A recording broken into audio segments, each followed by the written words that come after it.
Hello, you wonderful people, and welcome to another episode of Not Too Comic Book. This being a show where we talk about TV shows that are adaptations of the comic books. For today's episode, I'm going to talk about Raising Dion Season 2, Episode 4. A lot of really interesting things went down in this episode, so let's break it down. Well, first and foremost, obviously we're picking up in the aftermath of that monster last episode attacking Nicole, and Kat's luckily checking it out, and Suzanne's like, right, we're going to be on top of this, we're going to figure it out, we're fine. But it's like, for Kat, it's like, there is no reasoning to this. Pat died, came back, my sister was attacked by these sinkholes, because you're now informing me that it's not just the one that's in Atlanta. Everywhere Pat killed a superpowered person, apparently there's one, which is like, right, he killed Charlotte right outside this apartment.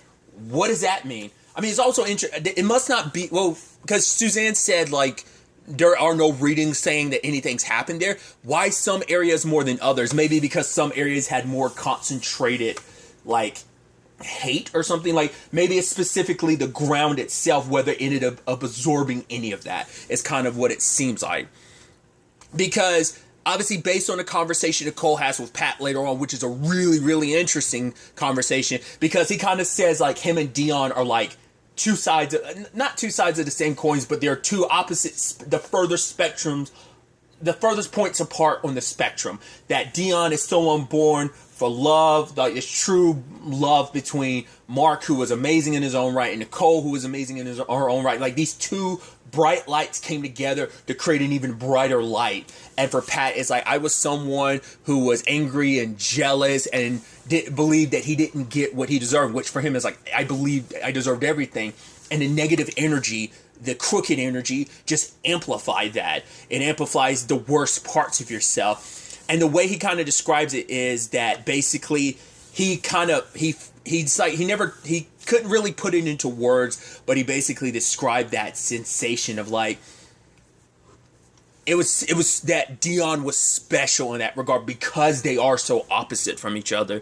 That he also talks about what he felt from the sinkhole. What, like, because I was wondering, like, oh, is there some superpower thing there? But it's like the hate he was referencing is what Dion learned, that there was a civil war that happened.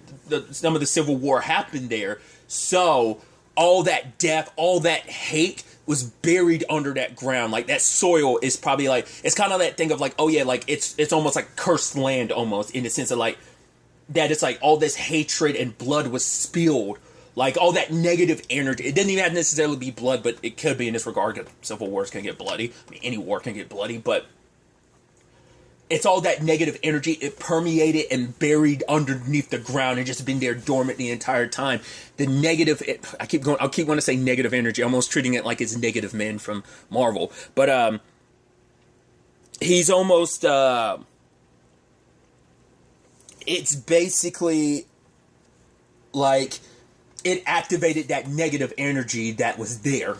I was like, okay, so that's kind of, and I guess maybe, because that's what the spores are. The spores are basically that negative energy. Those plants are literally sprouting negative, like, crooked energy seed. Like, oh, these are seeds of hatred that are spreading around. So that's why, like, anyone who's consumed, well, like, they turn into this monstrous form. But I think first and foremost, it's just they are being consumed by, like, this thing that's drawing out potentially the worst parts of them. And to the point that it goes beyond just like, oh, making those worst parts of you come up. It's also turning you into a monster in both of the inside figurative sense of, like, losing yourself, while also on the outside because you gain, like, a monstrous appearance. So maybe that's, like, the justification for that. Because obviously for Nicole, this all puts her in a complicated spot. She has very, very complicated feelings when it comes to Pat. But obviously now she realizes, like, what happened to her arm and everything. It's like, right, because he has a fraction of the crooked energy still a part of him. It's like, right, a lot of it's scattered around. The question is, since most of it is with Brayden, where is the rest of it, though?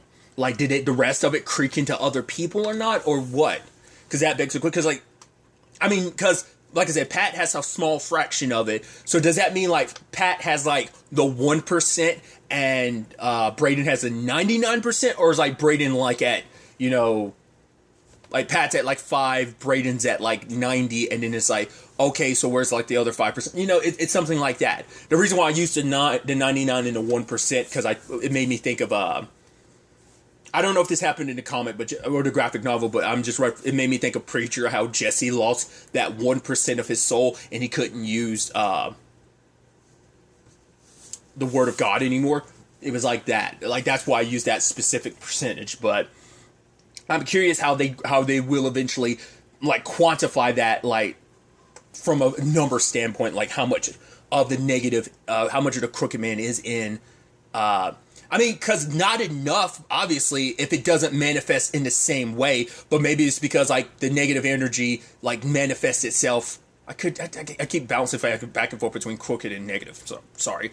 But maybe like it's just like, yeah, it's adaptive to the person. So it becomes what it needs to for the purposes of like, right, it's manifesting itself this way because it's like, and if it was in someone else, it would manifest a different way than how it manifested in Pat or how it manifested in Braden. Makes you wonder. Or is it just because, right, it doesn't have all those powers? I mean, because there is some key differences. One, Pat is an adult, Braden's a kid, so maybe that delineated something there. Once again, these are just questions in my head that maybe the show's going to answer, maybe not. Maybe it's just my brain just being like, oh, I'm wondering what, like, how far, like, some of the reasoning could go for, like, why things are the way they are, essentially. But circling to it, it seems like probably Pat will be, well, as Nicole kind of puts it later on, he will be key to figuring this all out because, you know, he is connected to all of this because the negative energy is in him and is connected to all of this. I think he'll be also the one that'll be able to find out about Braden having the Crooked Man inside of him. Like, I'm sure that's going to come up because of that. So, some other stuff that happens at Bayana that I thought was kind of interesting was the whole situation with Janelle. Fernand's like dad freaked out the moment, like, because I guess Janelle got scared and accidentally used her powers. And Fernand's like, no, it's on me. I scared her. It's not her fault. But his dad goes in overprotective mode and obviously calls in other people. The armed security rolls up. Luckily, Tevin showed up to be kind of that mediator to be like, whoa, like everybody calm down. And Fernand's like, I'm sorry, it's my son. He's like, yeah, but you making that call, you got to know about the consequences of it. And I think you can definitely make a direct parallel to real life in certain regards. About like a certain call, armed people rolling up, how the consequences of that could be. Thought that was interesting. But it was actually Nicole who helped, like, obviously, she helped, dissolve the situation and even ended up helping Janelle focus. Being like, oh, you want to blow up something? She's like, it's fine. Like, we all want to do it. Like, she's like, hey, I'm angry. I want to blow stuff up too. I mean, that's why rooms like, oh, where you get to smash and break stuff exist so people can let out their anger, right? So we get that. And so Janelle is able to focus a little bit more. And talking to her mom, it's interesting learning like Janelle's backstory. Essentially, her powers kicked in and at like a science lab and like she ended up blowing it up. And Janelle got arrested for it. It's like, Jesus. And it's like, yeah, like for her, like, her mom, she's like, yeah, I try to fight the system as best as I could, and she hoped that coming to Bayana would like fix everything, but it didn't. And in that moment, she was like seeing all those armed guards around my door because the consequence ended up being that Janelle had to go, she got locked up in a psychiatric ward for like 24 hours and none of her family was able to see her. And knowing like all that, like no wonder like she's kind of despondent because of everything she went through. It's like, yeah, my 15-year-old daughter went through this, like, like she's probably scared of her abilities. She doesn't want to do anything related to him because it's like, right, they got her in trouble. Just like Dion kind of initially, like, I think you can make parallels to season 1 where he stopped doing certain things because it's like, no. It's not because it freaked you out. You're scared because it scared your mom. And I think Janelle's in the same way. Like, she doesn't want to use her power. She doesn't want to really control them because she wants to just have a normal life because she knows that's what her mom wants. But her entire life got imploded because of that. She got arrested. She got put in a psychiatric ward, couldn't be around her family. Like, of course, there's going to be, like there's trauma associated with that. And especially her mom's got trauma. It's like, I just, I want this to be over. I hope that this will be another start for my daughter. But, because Nicole is in the position that she's in. She's like, right, I'm gonna talk to Suzanne to make sure, because what happened to you and your daughter in this moment should have never happened, and I'm on the advisory board, and I'm gonna talk to them about like something like this not being the case. But you know, I thought that was nice, because I think her situation's a little different. Like, she has her own situation because of like dating someone that's powered. Like, there's going to be some baggage when it comes to that, but I think it's not like she's all anti-powered people, because she never could be. Her son's one, her husband secretly was one, and she never, you know, I think that's also an element to it. It's like, right, kind of the powered men in her life. It's like, well, my husband never told me about any of this, never prepared me for any of this. Two, Pat was lying to me while he was off being the, like, serial killer that he was, which I love that later on he's put in a lab and stuff like that to help out. Nicole's like, right, you want to help? It actually helped. No one in that lab wants to go near her, because it's like, yeah, like, hey, he's like, oh, hey, Glenn, and people are just avoiding him, and someone like brings him something, just tosses him on the table. It's like, yeah, regardless of what happened, they have to work with you, but everyone knows you're a psychotic serial killer. It's like, no, you killed a whole bunch of people, and now we're forced to work with you. Because he's the one that comes up with the solution of like, right, Dion could cure him, because for him it's like, right, me eating, like, he's like, everyone else at that event, Aurora event in Iceland, got good stuff. Me, I'm the only one that walked away with bad stuff, and it fed on that. And the only time he ever felt good was when he ate the good, when he consumed other powered people.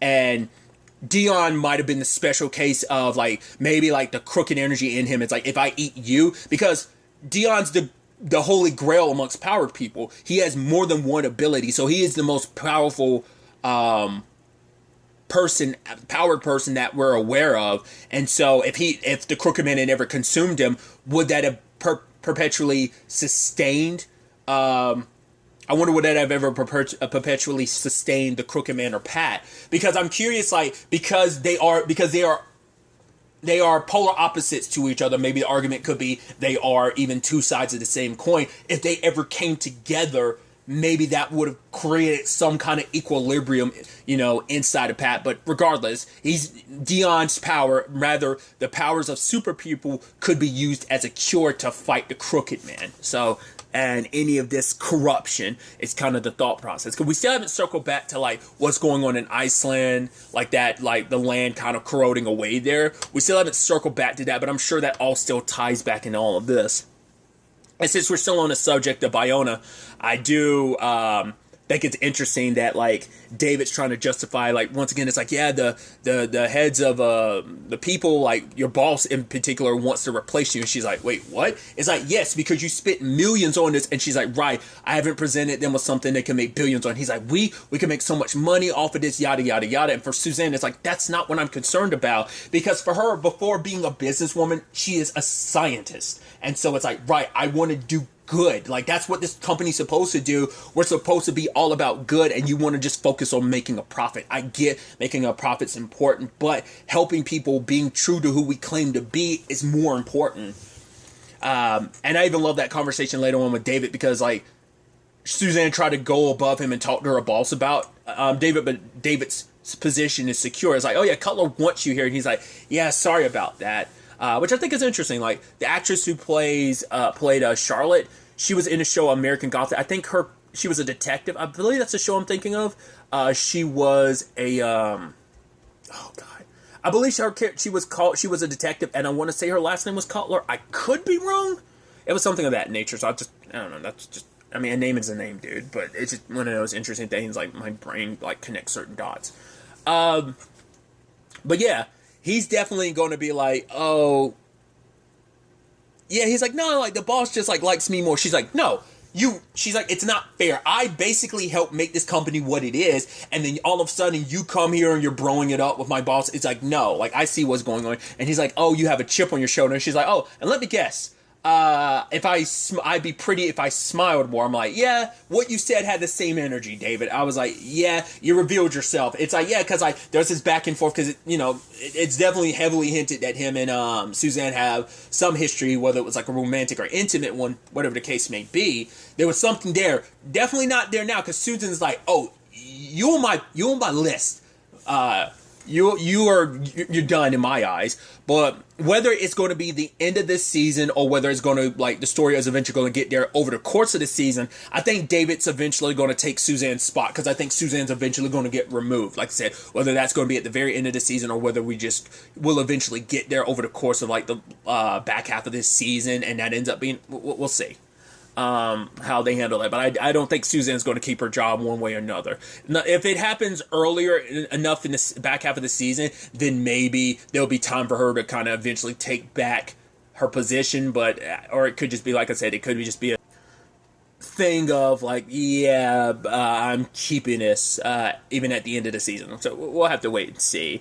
But some other elements is that Brayden's coming over, which Esperanza was like, oh, Brayden, just him? It's like, yeah, like, don't worry, we're just going to hang out, which obviously it's like, I think we're going to be on a little bit of the inverse of last season where he was kind of jealous all the time Esperanza was spending with Jonathan, and now she's kind of feeling the same way. But it's also because, like, Brayden, like, rubs her the wrong way. She's got a good instincts about it. She can tell, like, something's off there. Like, Dion's keeping a secret. Like, something's off between them, so making himself comfortable, and it's like, oh, cool. That, and once again, she hears the name Brayden. It's not like it's not till she hears his last name that she'll probably like, wait, like, I figured as much. It's like, right, just Brayden enough isn't going to be a thing. She never actually got to see his picture and stuff like that. She saw his father's picture. The only person who saw Brayden and knows who he is Charlotte.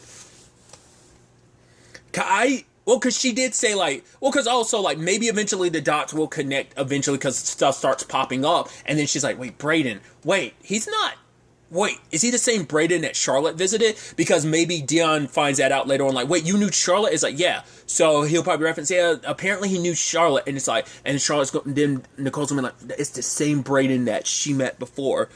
His dad was killed by the Crooked Man, you know, so we'll see. Oh, because Dion already has that information as well, but still. I think legitimately, despite what the Crooked Man is trying to do, and based on what the Crooked Man being like, no, Dion's not your friend, he was trying to make Dion his friend. He wanted Dion more like him because he's like, oh no, you should make your super suit like more like Kylo Ren. He's like, oh yeah, like Darth Vader, Darth Maul. And it's like, yeah, the cool guys. Which, to be fair, he's not alone in that. Like, most people are like, yeah, most people are like, a superhero's only as good as their villain is. And if you have a really, really good, strong villain, then that's all that matters. Like, most people like the villains more than they do. At the very least, they think it makes for better, you know, stuff. But I just think it's interesting. Like, I don't know if most people would side with a villain, but I think a lot of people probably think, like, no, the villain's way cooler than the hero. The hero only gets a bump in how cool they are based on how cool their villain is, you know, or at least their rival or adversary, like a Naruto to Sasuke or a Dante to Virgil. Like, those aren't, like, equated to, like, it's not the same as, like, a Dion and a Crooked Man. It's not the same equivalency, but you get what I'm trying to get at, but still. I even love later on when Brayden tried to take a toy, and then, like, Pinchy was like, nope, put it back. And then just, like, Brayden just puts it back and just leaves. I love it. But I also love at the same time that they're hanging out, Kat gets a call from a guy, and he's, like, been feeling crappy, like, just doing stuff through Zoom, like, seeing patients, and the guy presents his, because obviously he hasn't seen what Nicole's arm looks like now, because before all she saw was claw marks. Eventually, when she sees it, she's like, wait, I had a patient just like that. That dude, I don't think he went near a sinkhole. I mean, because we don't know what city he's in, and I'm assuming, like, all that's going down has only happened at that sinkhole. So I'm assuming, like, Gary was out and about, like, so, because I'm about to say, home dude who Kat was seeing as patient 0, technically, even though I guess he's more like patient 1, but because Gary's patient 0, because I guess Gary was out and about, and wherever it was that this guy contracted this, like, Gary must have spread some of those spores or those seeds, and it infected him, and now he's infecting a whole bunch of other people, because now they're, like, once again, what he's doing, Gary might be doing the same thing all over the city, because we don't know where Gary is. I've talked about, like, before, of, like, oh, I wonder, can people survive, like, is there a way to revert people back to normal? Like, can Gary ever go back to being Gary again, or it's killing him the only option? Something else I just thought about that I didn't think of either. Will we eventually find out that this burns through people? Like, will it be too much for a human body to handle, and it will eventually, like, completely corrode them until they're dead? That's something to also consider as well, so.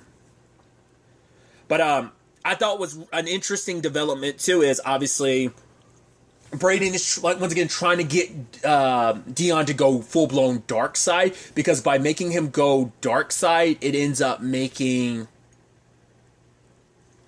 it's like, right, we have more in common, so I don't have to fight you. Like, I thought was all part of the plan of like ostracizing him from his friends. It's like, no, because Brayden wants him more like him, because like, oh, you're more like me, we can actually be friends, because he has another kid around his same age that is like, yeah, he has his own resentments towards Dion, but now it's like, nah, we're actually spending a lot of time around each other. Like, we're like, yeah, like I have someone I can be buddy with, because like the only powered person he was ever around was his dad, and the other like normal people in particular his aunt, treated him like he was some spawn of Satan or something, with whether she knew exactly what he could do, or just her just being like, oh, your dad was this, so that makes you guilty by being his son and being his blood. Who knows? So I get the notion of like, right, he doesn't want to be alone, so he's finding and morphing Dion more into him so that they could be even better friends, because it's like, oh, we have so much in common now. But then Dion started getting freaked out the moment it's like, oh, you're reading my mind without my permission, and also you're telling me to use my powers for bad, trying to tell me to go against my mom's wishes. Then you also, oh, he's like, even I was like, oh, did he just kill that dog? And it's like, no, he's like, I just turned his mind off. And hearing that dog whimper, you're like, oh. It's like they had to solidify, like, nothing makes someone more evil than like, oh, you did something to hurt a dog. Doesn't matter, like, oh, like, all I did was shut off its mind. Jesus. Still, that's like, but because he's also at that young enough age, I guess it's like, he's still young enough to be in that age where he's like, doesn't know about consequences necessarily, like kids typically don't. And then you add in the fact is, he's got like a literal devil on his shoulder whispering like, oh, do more evil, evil, evil, evil. Oh yes, do it. Something. Dark side. Something complete. Nevertheless. But what was interesting, though, is, like, obviously the conversation about bullies and stuff like that, but beforehand, Brayden read his mind and was like, wait, who's Pat? Wait, you're Pat? You had to fight Pat? That's what the sinkhole's about? Wait, what's the crooked man? And it was like, yeah, some lightning monster, and then he's, like, piecing it together. So I was like, so it confirms, like, one of the thoughts I had is, like, right, the reason why he's so buddy-buddy with the crooked man is because he doesn't know that it's the same thing, because, once again, it doesn't look the same, so it's also his only friend. Now you find out, like, wait, my only friend is actually the one that killed my dad, but I love it. He twisted and turns it like I thought he would, be like, no, that wasn't me, that was Pat. But obviously, I would never do that to you. That's because Pat had my powers, but I'm my own person now. You don't have to worry about it, which is ironic, because that thing is a lot of the negative sides of Pat. So it's almost like a no, like it's actually more like Pat than he wants to put on. Like, even though he's like, oh, I'm kind of nothing like Pat, and it's like, no, you're a lot of Pat. In fact, you're all the negative sides of Pat, interestingly enough, so I was like, that's interesting. So it's like, right, he didn't know, and now he's just kind of like, well, yeah, you should get revenge on Pat. It's like, oh, you want him to get revenge on Pat because Pat's the one that you blame for killing your dad. So yeah, but because he does drop the fact is of like, yeah, my dad was killed by the crooked man as well. And it's like, well, he was? And it's like, yeah, Pat did a lot of bad stuff, but it's like, I don't use my power to hurt people. And obviously, like, he started, like, Brayden started scaring him. It's just like, everything you do is just like, leave me alone. And he's like, oh, like, your aunt, like, Kat ends up showing up, and because of what Brayden said, like, oh, I was never here, she literally can't see Brayden anymore. Like, either he made it so that in that moment, like, either it was an extension of what he did when it came to her before, or in that moment when she's in, like, when they're there, he made her, like, forget him entirely. Whatever the case may be. And the sad thing is, Dion doesn't want to confide in, like, his mom or his aunt, because it's like, yeah, this is someone, my friend, yeah, he's creeping me out and weirding me out a little bit, but the fact is, I don't want to, like, get him in trouble either, like, especially after finding out everything, like, oh, he has nothing else either. So, like, especially because it's like, oh, wait, you're no longer, oh, you don't want to be my friend anymore. He's like, no, it's not that, it's just, you kind of going, you're out of pocket, bro, like, I need you to calm down. But once again, you have, like, the crooked man feeding into that. His insecurities, his jealousy of Dion was already there, and now, like, it kind of got pushed aside. But now it's like, no, it's back full front. Like, you're too good to be my friend. It's because you have everything. You have a mom, you have an aunt, you have friends, you have a good life, you have people who love and care about you. I have no one. I have literally no one and nothing in my life. And it's like, why should you have everything? just like Pat's jealousy of Mark, you know, once again, and now it's like that continuation of like, yeah, Dion is still the opposite of the Crooked Man, and I guess that's why the Crooked Man picks the people he does, because he found someone that was similar to Pat, who believes like, no, I deserve this, I deserve that, and he found that in Braden. So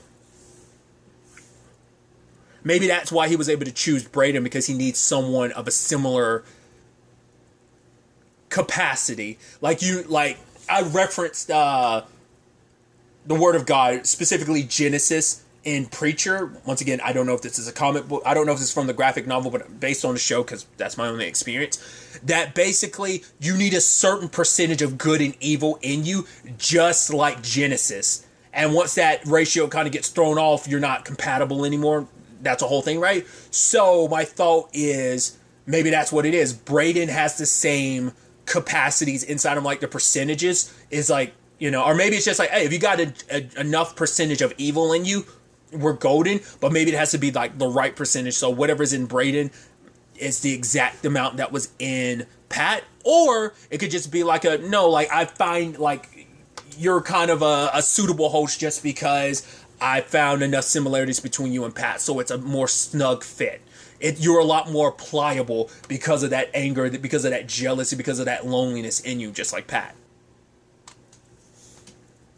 But now he's set on coming after Dion. It's like, oh yeah, like together we can destroy him because he has everything, you have nothing. And Braden kind of smiles because like, yeah, he's speaking to that darker element in him. So it'll definitely be interesting to see how that plays out, especially because Dion's supposed to be going with Kat as well as Tevin to the cabin to train. So we'll see if anything kind of goes down there and how much stuff happens while Dion's potentially gone, especially on the Esperanza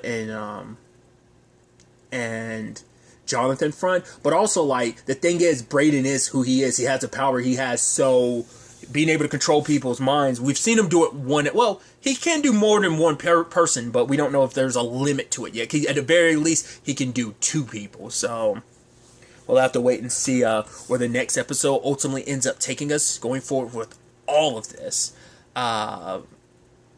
Especially while Nicole's kind of stuck at Bayona, like, till they figure out, like, you know, her circumstances. Once again, the infection is spreading out there. There's also, on multiple fronts, there's that dude that Kat was seeing, like, patient-wise, and then, like, also Gary. So, a lot of threats. It's going to be interesting to see where it all takes us. But really, that's all I want to talk about. Till the next time we meet, be happy, be safe, live life to the fullest, and enjoy it. Good day, and goodbye.